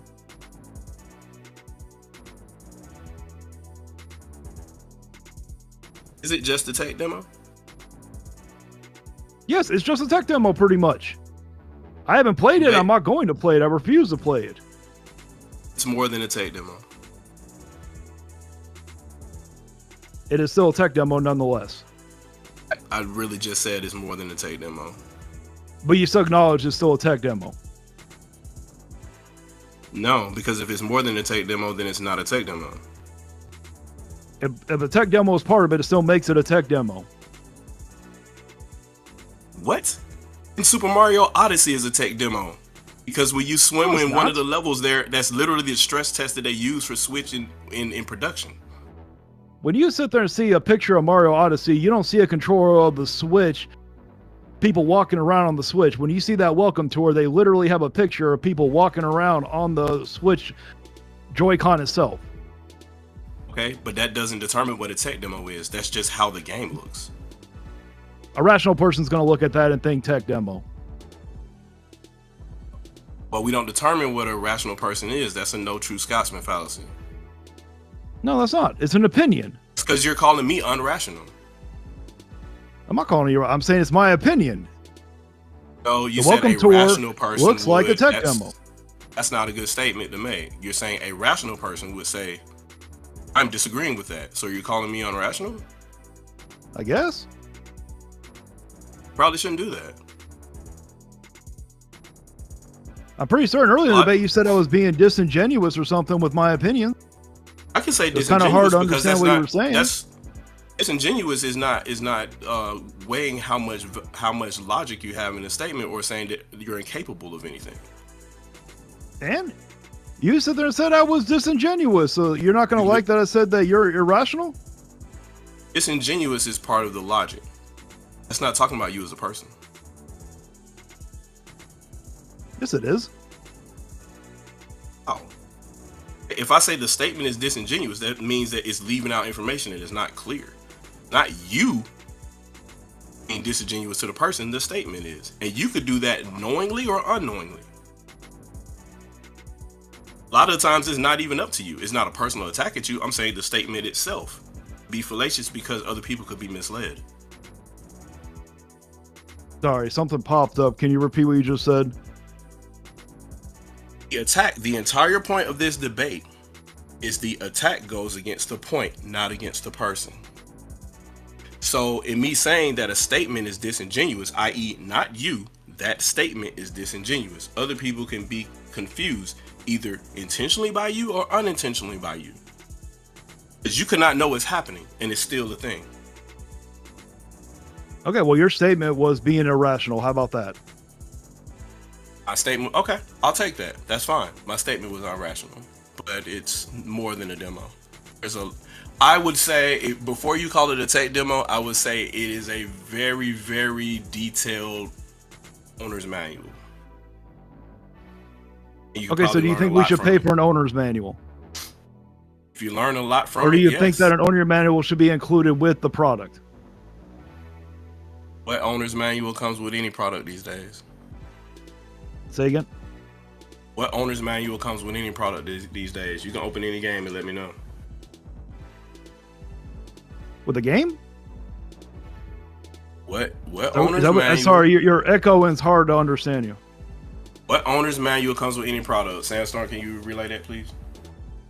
Yes, he said what? Repeat that? Yeah, he said what owner's manual comes with the product these days. Well, my car came with an owner's manual when I bought it. He was specifically referring to games. Well, the game is a owner manual to the console itself. That's I don't believe we should have to pay for an owner's manual. I believe it should have been a pack-in. Games used to come with manuals in them, and they don't anymore. I don't care. It should have been a pack-in, period. I'm not going to sit here and justify for Nintendo that it's okay for them to charge $10 for it. Have you played Welcome Tour? No, I refuse to. Out of principle. So you don't know what you're missing. You don't even know. I don't need to know what I'm missing. That game should have been a packing title. Based on what though? Just on you looking at it? I've already explained. I don't think so, because you're basically what you're saying is you don't know enough about it. No, I know plenty enough. I know enough about it to know that it's just a tech demo. What do you know? I've already explained it. You just said plenty. Plenty isn't. We're going to continue to go around in circles over and over and over again. There is no point. This is pointless at this point. The logic is circular on your end because we won't be specific. I've already. And we know why you won't be specific, because you don't have any experience with the game and there's nothing you to really talk about. I don't need to have experience to know what it is. You kind of do. I've already explained it. You kind of do. Kind of do. No, you do not. You don't need to sit. You didn't need to play Cyberpunk 2077 at launch to know it was broken. Well, the people determined the value of that game over time anyway, from the people that did play it. And the price went down. At first, that game wasn't worth anything because it was broken. Okay. Where we sit, Welcome Tour is still $10. And it's up there on eShop. Welcome Tour is still $10, and it's up there on eShop. Okay, I still don't agree with it. It should have been packing. I mean, sounds like you're the minority. I didn't hear what you said. And I will say this. I will say this. Noise on the internet is the vocal minority. Majority of the time. That's a great pun, but. Sandstorm, can you repeat what you said? He said that noise on the internet is the vocal minority. Okay, it could be the vocal minority regardless. I'm still going to stand up and fight. What were you fighting? I've been perfectly clear. I am fighting against anti-consumership. What's anti-consumer? Define anti-consumer. I've already explained it. We're going to go around in circles. You never define anti-consumer. At no point. I have already explained why Nintendo is anti-consumer. Can we go on with the next question, please, Sandstorm? Define anti-consumer. I'm not going to define anything. I already explained why Nintendo is anti-consumer. You not know what anti-consumer means? I've already explained why Nintendo is anti-consumer. Oh man, don't get triggered, man. I'm just asking you a question. I'm trying to figure out where your head is. I'm not triggered. I'm just tired of going around in circles. It's not going to end. All we're going to do around is, and I don't want this to be in a 2.5 hour debate. We still got 9 more questions to get through. If you answer my question, it'd be over pretty quick. No. Because I already can tell it's going to go around in circles. Sandstorm, can we please get on to the next question? You tell me what anti-consumer means, I'm like, okay, great. That's a great definition. I've already stated what I had to say. I'm not going to sit here and keep going around in circles over and over again. All right. Well, then so just for the chat real quick, I want to clear up. People need to hear this. When people make declarative statements and you ask what the declarative statement is and what it means, and they can't get to it, that's the whole point. They never wanted you to get to it. They just want to do the complaint.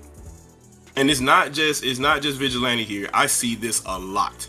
This is basically Twitter vocalized right here. The whole point is to start the trolling, engage in the trolling, and start the loop. And if you actually want to get some type of understanding, that's never going to happen because you were never supposed to understand. Continue.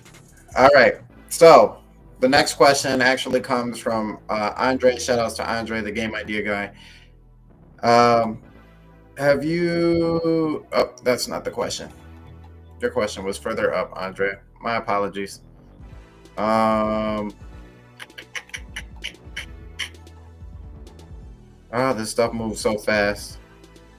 You were right after Prime. And I appreciate all the questions. Thank you guys so much for your patience. It was before Risky came in here, so that must be the question.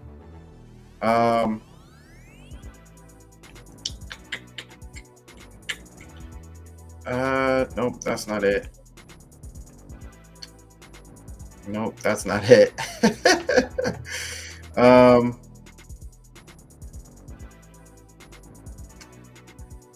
great point, Andre, but that was not your question either. Man, I should have had my moderators. Moderators helped me out on this one.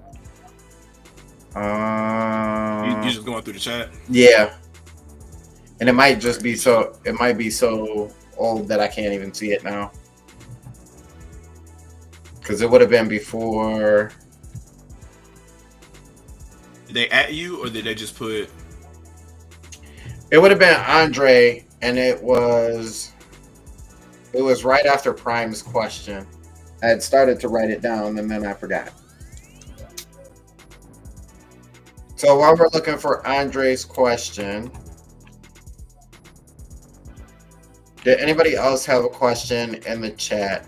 I see everybody going about the $80 games, about add-ons, Risky in here.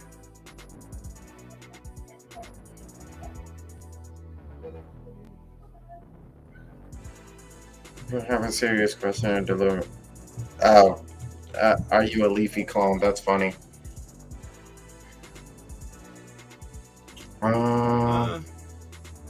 You don't see it either, do you?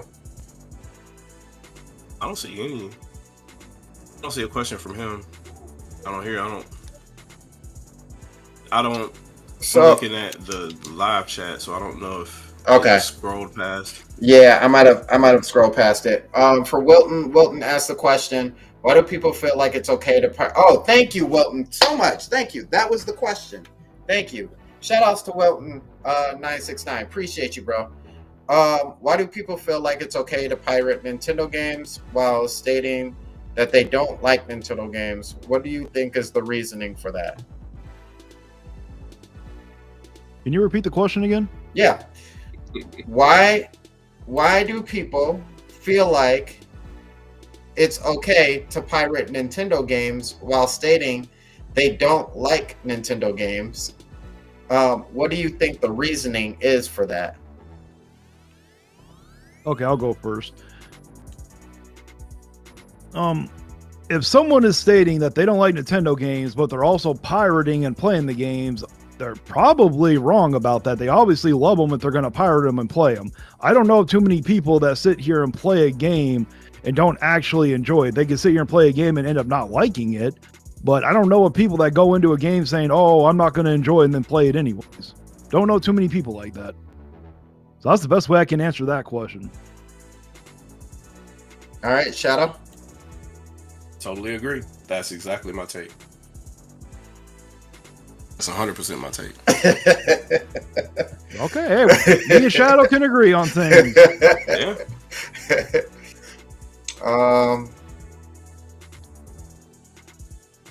I feel like this is a triggering question. I'll answer it anyway, or ask it anyway, Vigilante, and you can answer how you want to answer. Question: Vigilante said he's going to buy a Switch 2 after playing his cousins on Gamebird's video. Doesn't that mean you betrayed your entire audience and stances on everything Switch 2? No, absolutely not, because I've never told people to not go out and buy a Switch 2.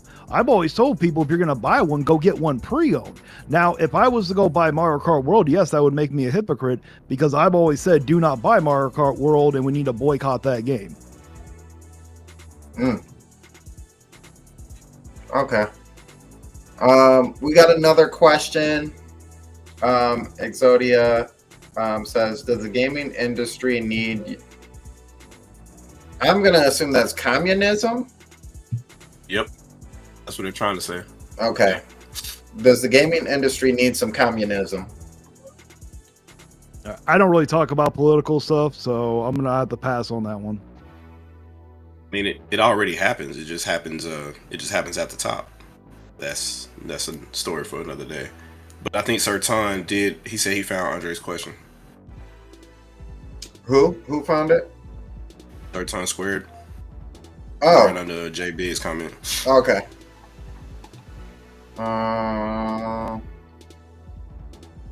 Let me see. Sorry, my apologies. You're okay.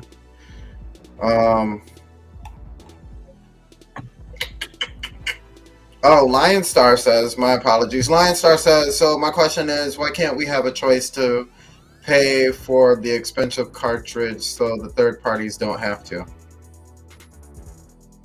Are you talking about what some people are calling a switch tax? I don't know. I just read off the. I'll let Shadow go first with it. I'll ask it again. Why?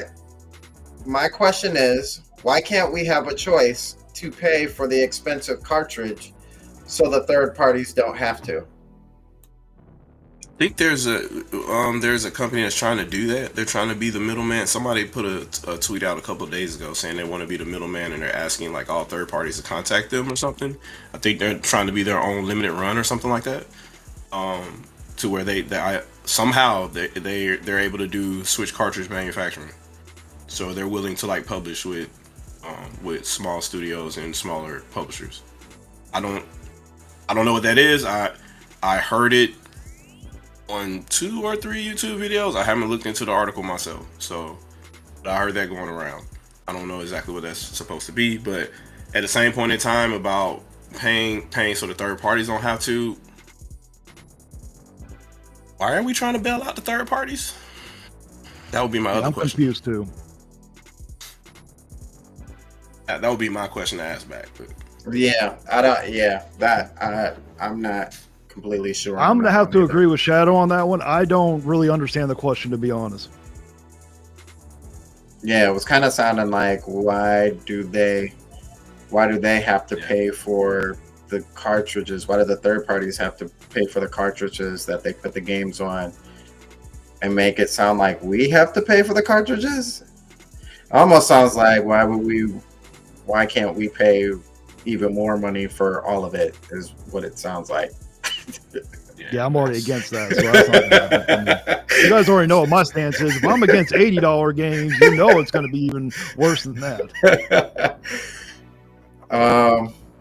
we agree again. That's 2. Let's go. Let's keep it going. I'm with it.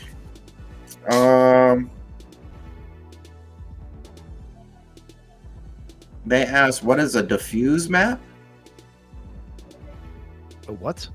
I have no clue. Yeah, I'm gonna leave that question out. I'm surprised GCJ don't have a question. But diffuse map? Oh, that's an interesting question. Oh, Joycey, That was a time ago. Joycey asked on the Prime podcast, what kind of question should she ask? She must be dual screening it. Oh. Yeah, probably. We always know she has something to ask.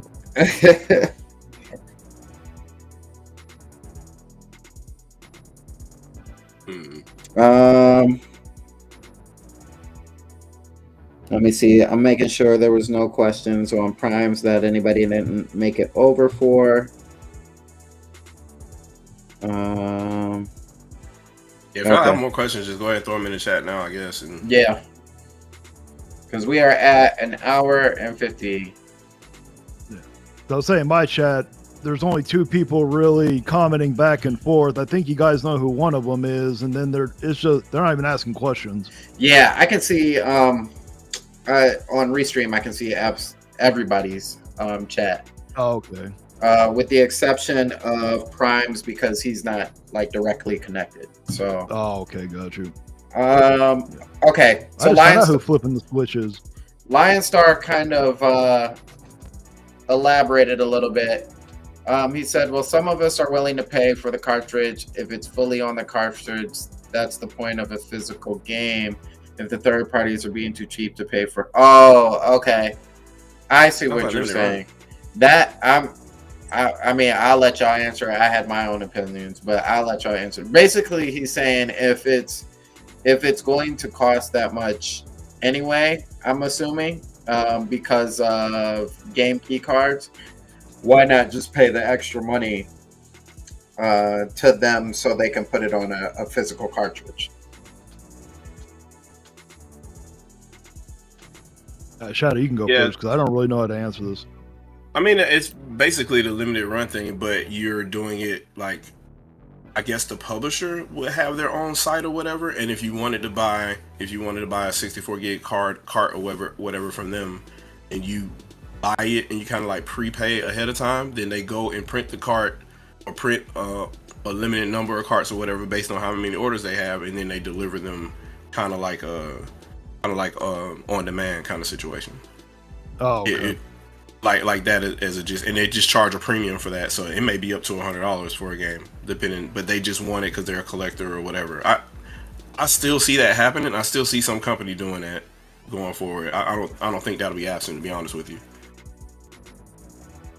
Okay, I'll concede with Shadow. And if there's no more questions, the host can ask us some questions too if you want. Yeah, my questions are really limited. I just wanted to hear y'all talk. That's all. There are a couple more questions here. Ty Schallerberger, NSO, good value or no? Is NSO good value or no? Duh, that's okay. Okay, I appreciate you, Prime. I'm like, who? Yeah. So they asked, is NSO a good value or not? Can you tell me how much it is? Because I don't know how much it costs. If I'm going to give an opinion on it, I got to know what the price is. Okay, so the base price, I believe, is $20 a year. That nets you the Game Boy, the NES, and the Super NES. And the $35 a year nets you those, plus the Game Boy Advance, the Sega Genesis, the N64, and the GameCube. GameCube if you have Switch 2. If you have Switch 2. So what's the highest price? You get the free updates for Breath of the Wild. Oh yes, and you get the all the DLCs on the original Switch, so Mario Kart 8, and the rest of those. And then on the Switch 2, you get Breath of the Wild, Tears of the Kingdom, and all the other past stuff as well. Okay, so when you say all the DLCs, are you talking about every Switch game? No, only every Nintendo published game. Well, most of the Nintendo published games. Yeah. How about Xenoblade? It doesn't have DLC. Oh, okay. And the DLC that those games have is usually free anyway, and then they have the big DLC, which is like they'll have like a whole nother game for it. A whole nother game, basically. Okay. And typically, like Torna was a separate release. Like it was $40 by itself as a separate game, which is, it should have been contender for Game of the Year, but that's a whole nother situation. And, but the last one they just did, which is Future Redeemed, that was digital only. It never got a physical release, and I'm kind of upset about that. But it's either here nor there. Okay. But typically, Xenoblade games have DLC kind of baked in. It comes out every once in a while. They're like little packs and stuff, and you get like little bonuses or whatever, little stuff like that. It's not real. I mean, I wouldn't consider it real DLC, but that's what they do with it. Okay, yeah. Xenoblade So for $30 a year, I would agree it's a good deal. Better than what PlayStation gives you. It's 70 on both of them now, right? I think so. Yeah. Yeah, I think it's 70 for both of them now. I can't remember the last time they just pillage my credit card every year. But yeah, I mean, if it's that price, it could be up to $50 a year. I would think it's worth it. Okay. Good. Okay, we're gonna have time for maybe two more. Joycey, you asked for a Joycey question, so I'm gonna give you a Joycey question. Okay. She said, if GTA drops at 100 for the standard edition, is it worth it? Why or why not? No, it is not. No game is worth $100. Plain and simple. All You know right. I'm going I to don't know how follow up on that, elaborate any right? differently than that. You don't follow up on that, right? Is it worth $80? Nope. No game is worth $80, but she asked it for $100. Is it worth 70? Maybe. I would have to play to find out. Just because if a game looks good doesn't mean it's going to be worth it. I'm glad you can say that. That's great. That's good to know. That's good to know. Oh, I was wrong. I was wholeheartedly wrong. So, but you already said this, Vigilante, so I guess it doesn't matter. But Thunder Thunderstash corrected me. It's actually 50 a year now. But the last time I paid That's it was what? it's actually 50 a year now. With For everything, okay. for the expansion. yeah, for everything. So I think my time is coming up soon then. Okay, last question. I'm not asking a risky question. That's a waste of time. Sorry, Risky. You're gonna have to find somebody else to ask your question. That's a waste of time. Good job in the chat, Risky. Good job in the chat. How did Switch? Oh, okay. Somebody else from Prime's channel asked, how did Switch come around, and why did the consumers hate? Oh my gosh. Oh, this is a soapbox one. I already know. How did the Switch come around, and why did the consumers hate the Wii U? Okay, I'll go first. I never had a Wii U, but I believe the reason why so many people probably hated the Wii U was because Nintendo did some poor marketing on it.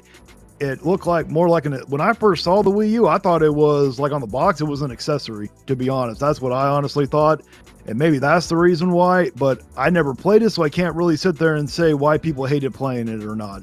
And with the Switch, I think that the reason why the Switch came around is it was a very affordable price, and the graphics were good enough, and they had some amazing first-party titles like Super Smash Bros. Ultimate, Xenoblade. Those are probably the two best titles on the Switch, in my opinion.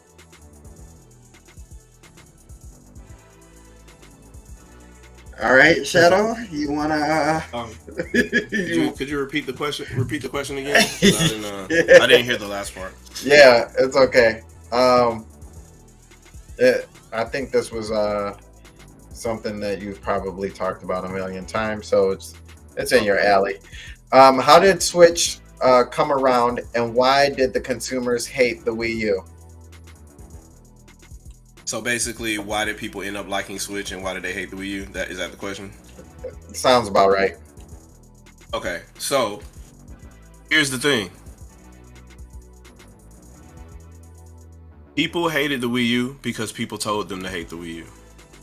You'll see all kind of videos about people like, I just got Wii U for the first time. It's actually a good system. It's actually, all these people are doing this stuff after the fact. And it's not new. The same thing was happening with GameCube. That's why GameCube games cost so much right now, because people are finally going back and collecting that system and finding out how good it was. But at the time, it was not popular to like that system. And there's a system in place where the Overton window is, do not like this console if we talk about it in a bad way. If you talk to your friends about it, they will laugh at you. These things actually happen. I've seen it in place. I've worked at retailers where I've seen it happen. I've seen grown men try to shame a kid come in because they wanted to buy a console. I've seen it happen. And that kind of thing went away with Switch because Nintendo did not trust Amy Press or any other influencers or anything like that. All the marketing went directly on a YouTube video for everybody to see all at one time. Everybody saw the same thing first. No press outlets got any first takes first. It was Nintendo showing the system and them doing their own directs, showing you how it worked. And they showed you all the games up front. With Wii U, they showed you that system for 2 years behind pay gates for E3 with different publishers and whatnot in 2011 and 2012. And both times they showed it, they got bashed to hell and back by media. That's why people didn't like Wii U. That's why people didn't buy it. The people that didn't care, people like me that knew what it was or whatever, they still went out and bought it day one. That's why it sold out so quickly, even though it didn't sell that well in the end.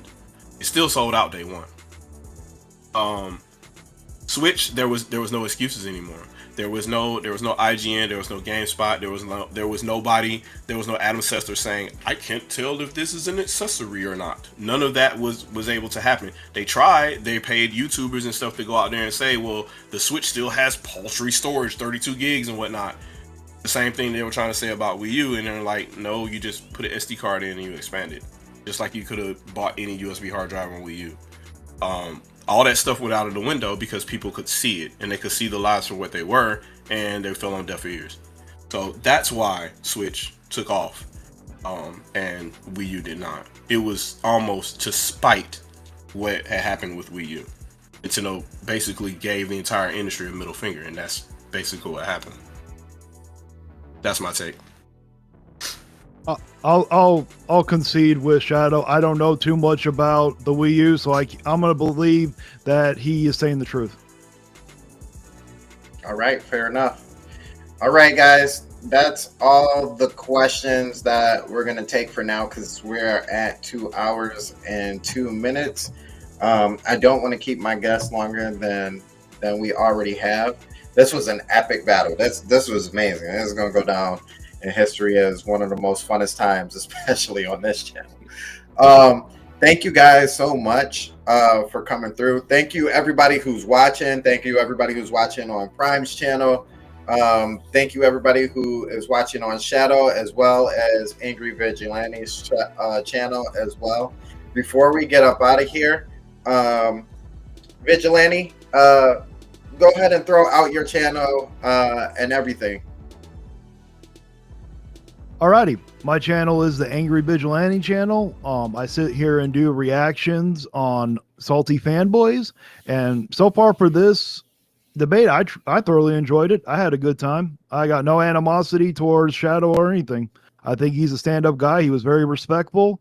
You know, we have a difference of opinion, and we're just gonna have to leave it at that. Awesome, and thank you once again for coming through.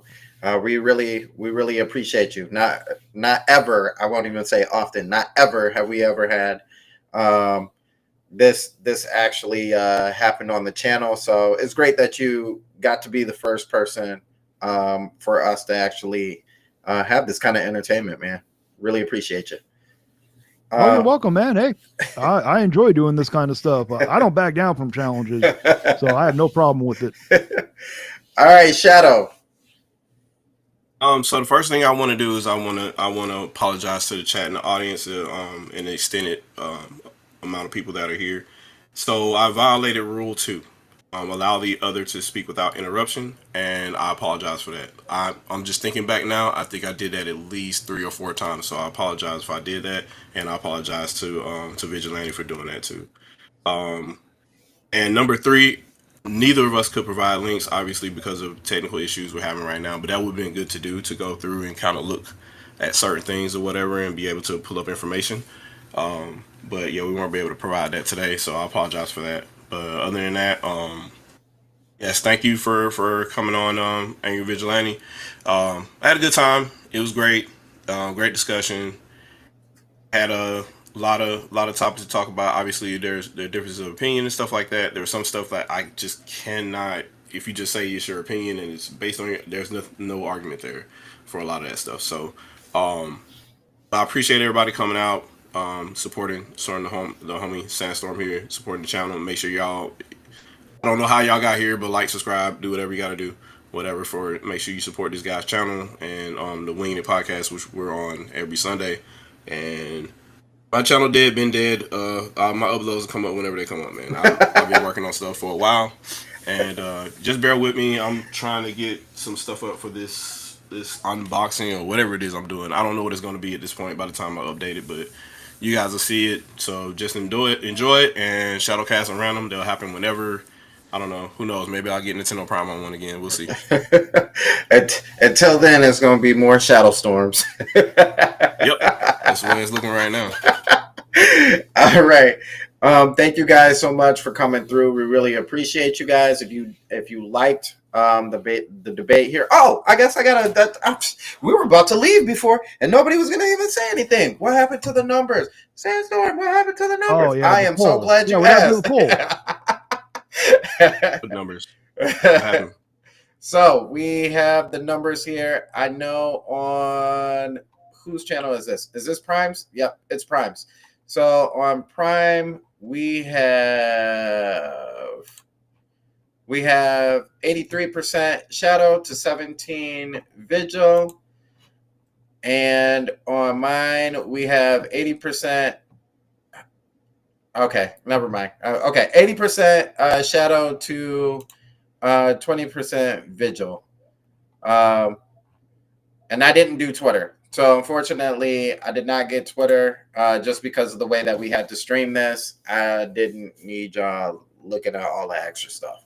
So yeah, so it was a very good match, very entertaining. I definitely felt like both of you guys had some really good points, some very strong points. And that's what it's all about. And at the end of the day, like Vigilante said, there was no animosity. It was a good, riveting conversation. The conversation moved forward, and it was just overall a healthy experience, fun experience to dive in with both of these guys. So once again, thank you guys so much, everybody on the Stormcast. Thank you guys so much, everybody on Vigilante's side, as well as Shadowfox side. Thank you guys so much on Nintendo Primes. We really appreciate it. Now I have to go back and actually listen to everything that Prime commentated about because I didn't catch any of it. So I didn't either. Yeah. So I bet he was cussing us out. I know, right? That's all you have to do. That's all you have to do. So thank you guys. We will see you guys later. Peace.